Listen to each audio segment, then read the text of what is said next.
Hello बच्चों, कैसे हैं आप सब लोग। स्वागत है आपका हमारी आज की हिंदी की क्लास में। तो आज हम करेंगे हिंदी व्याकरण पाठ्य पुस्तक 5 का अध्याय 18 पत्र लेखन, लेटर राइटिंग। आज हम क्या करेंगे? पत्र लेखन। पढ़िए और समझिए। पत्र लेखन भी एक विद्या है। इसके लिए निरंतर अभ्यास की आवश्यकता होती है। इसके द्वारा आप अपने परिवार वालों, मित्रों, संबंधियों आदियों से विचारों का आदान प्रदान कर सकते हैं। पत्र में लेखक और पाठक के मध्य में आत्मीयता और समीप्य स्थापित होता है। साथ ही हम अपनी समस्याओं के बारे में अनेक अधिकारियों को पत्र द्वारा सूचित कर सकते हैं। तो बच्चों, पत्र क्या होता है? पत्र से हम अपने जो विचार होते हैं, अपने भावों को जो है अपने सगे संबंधियों को बताते हैं और लिख कर बताते हैं। और पत्र जो है हम कैसे लिख सकते हैं? पत्र का हमें निरंतर अभ्यास करना चाहिए। और पत्र हम कैसे लिख सकते हैं? पत्र का हमें निरंतर अभ्यास करना चाहिए। पत्र लिखते समय दी गई महत्वपूर्ण बातों का ध्यान रखना चाहिए। पत्र का आरंभ एवं समाप्ति अच्छे ढंग से होनी चाहिए। तो जब भी आप पत्र लिखें, उसका जो शुरुआत और एंड है वो हमेशा अच्छा होना चाहिए। पत्र में संबोधन एवं उचित अभिवादन होना चाहिए। पत्र में आप जो भी संबोधन करते हैं, अभिवादन करते हैं, वो सही होना चाहिए। पत्र संक्षिप्त तथा स्पष्ट होना चाहिए। पत्र जितना हो सके छोटा होना चाहिए और स्पष्ट होना चाहिए। पत्र की भाषा सरल तथा रोचक होनी चाहिए। सरल भाषा का इस्तेमाल करें। पत्र लिखने वाले का सही पता तथा तिथि होनी चाहिए। तो आप पत्र लिखने वाले का जो भी होगा उसकी सही डेट और सही एड्रेस होना चाहिए। पत्र के प्रकार, औपचारिक पत्र और अनौपचारिक पत्र। तो पत्र हमारे दो प्रकार के होते हैं, एक औपचारिक पत्र और एक अनौपचारिक पत्र। औपचारिक पत्र उन व्यक्तियों के लिए लिखे जाते हैं जिनके साथ व्यक्तिगत संबंध नहीं होते हैं, जैसे कार्यालयी पत्र, प्रार्थना पत्र, व्यवसायिक पत्र। तो हम औपचारिक पत्र किनको लिखते हैं? जिनसे हमारा कोई भी पर्सनल रिलेशन नहीं होता, वो हमारे मित्र नहीं होते, हमारे संबंधी नहीं होते, बल्कि हम ये किनको लिखते हैं? ये हम लिखते हैं कार्यालयी पत्र, प्रार्थना पत्र और व्यवसायिक पत्र। अनौपचारिक पत्र उन व्यक्तियों के लिए लिखे जाते हैं जिनके साथ व्यक्तिगत और पारिवारिक संबंध होते हैं। मित्रों, संबंधियों, परिवार के सदस्यों आदि को लिखे जाने वाले पत्र इसी श्रेणी में आते हैं। तो हमारे अनौपचारिक पत्र कौन से होते हैं? जिनसे हमारे व्यक्तिगत संबंध होते हैं और हमारे पारिवारिक संबंध होते हैं, हमारे मित्र होते हैं, हमारे भाई बहन होते हैं, उन्हीं को हम जो है अनौपचारिक पत्र लिखते हैं। पहला, औपचारिक पत्र में संबोधन महोदय, महोदया, श्रीमान, श्रीमती, मान्यवर, महाशय इत्यादि। तो जब हम औपचारिक पत्र में संबोधन लिखते हैं तो हम इन शब्दों का इस्तेमाल करते हैं। अभिवादन नहीं होता।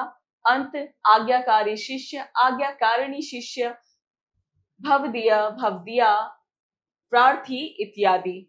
तो अंत में हम इस तरह से यहाँ पे लिखते हैं आज्ञाकारी शिष्य, और अगर आप लड़की हैं तो आज्ञाकारिणी शिष्य। दूसरा, अनौपचारिक पत्र का बड़ों के लिए संबोधन आदरणीय, पूजनीय इत्यादि।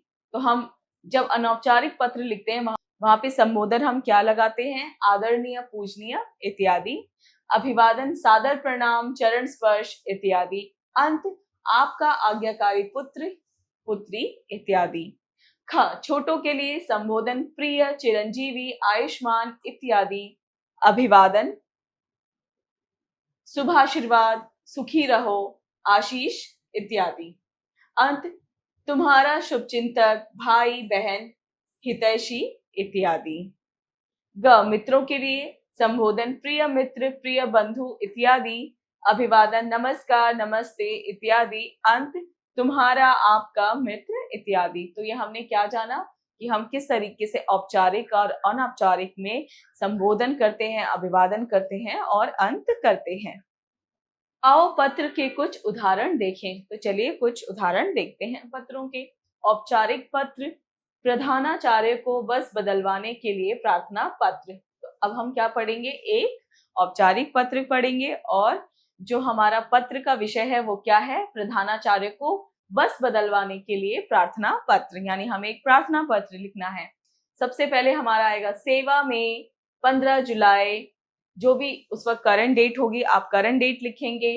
प्रधानाचार्य, रोजवुड पब्लिक स्कूल, लक्ष्मी नगर, नई दिल्ली, 110092, ये आपका क्या आया, एड्रेस। फिर हमारा आता है विषय, बस बदलने हेतु पत्र। फिर हम करते हैं संबोधन, महोदया, हम इन गर्मियों की छुट्टियों में अपना घर बदल रहे हैं। पहले मैं पीवी 4 रूट में जाता था, परंतु अब नारायणा विहार जाने के लिए मुझे पीवी 7 लेनी होगी। मैं आपसे निवेदन करता हूं कि मुझे बस बदलने की अनुमति प्रदान की जाए, ताकि विद्यालय आने में मुझे किसी प्रकार की परेशानी ना हो। भवदीय दिनेश।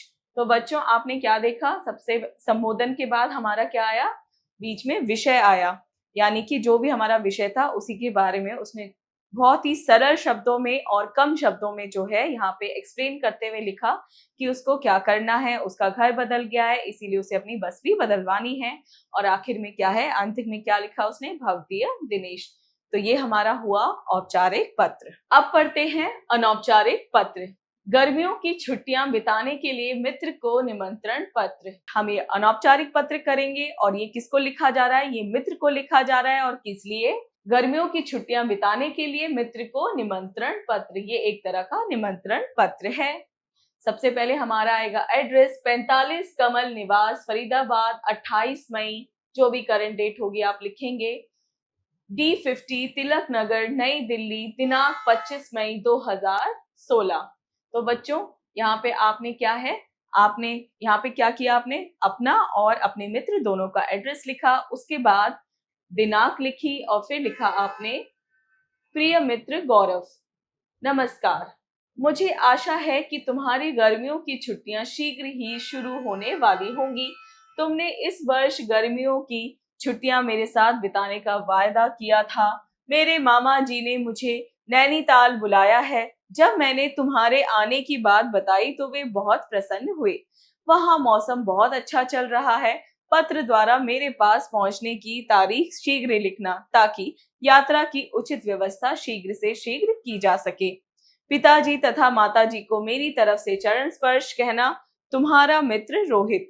तो बच्चों ये पत्र रोहित ने लिखा है, किसको, गौरव को। और उसने क्या लिखा है इसमें, अपने मित्र को जो है आमंत्रण पत्र भेजा है वहां पे छुट्टियां बिताने के लिए, क्योंकि उसने जो है वादा किया था। तो इसी तरह आपने देखा कितने कम शब्दों में और सरल शब्दों में जो है रोहित ने अपनी बात लिखी है, और पूरा सब कुछ स्पष्ट हमें समझ आ रहा है। और इसी तरह से हमें भी पत्र लिखने चाहिए, छोटे होने चाहिए, स्पष्ट होने चाहिए। आइए पुनरावृत्ति करें।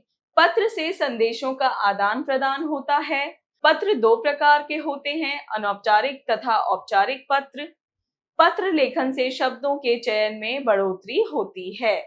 तो बच्चों पत्र हम जब भी लिखते हैं उससे क्या होता है, हमारे जो शब्दों का चयन होता है, जो हम शब्द चूज करते हैं उसमें बढ़ोतरी होती है। धीरे धीरे आप अच्छे बड़े शब्द चुनने लगते हैं। अभ्यास कार्य, लेखन कार्य, राइटिंग स्किल्स, यानी आपको लिखकर उत्तर देने हैं। प्रश्न 1, अंतर विद्यालय वाद विवाद प्रतियोगिता जो कि रोटरी क्लब द्वारा आयोजित की जा रही है, सूचना देते हुए तथा भाग लेने की अनुमति मांगते हुए प्रधानाचार्य को पत्र लिखिए। तो बच्चों आपको क्या करना है, आपको अपने प्रधानाचार्य जी को पत्र लिखना है और किस लिए, अनुमति लेनी है कि आपको वाद विवाद प्रतियोगिता में पार्टिसिपेट करना है। तो यही जो है आपका इस पत्र का टॉपिक है।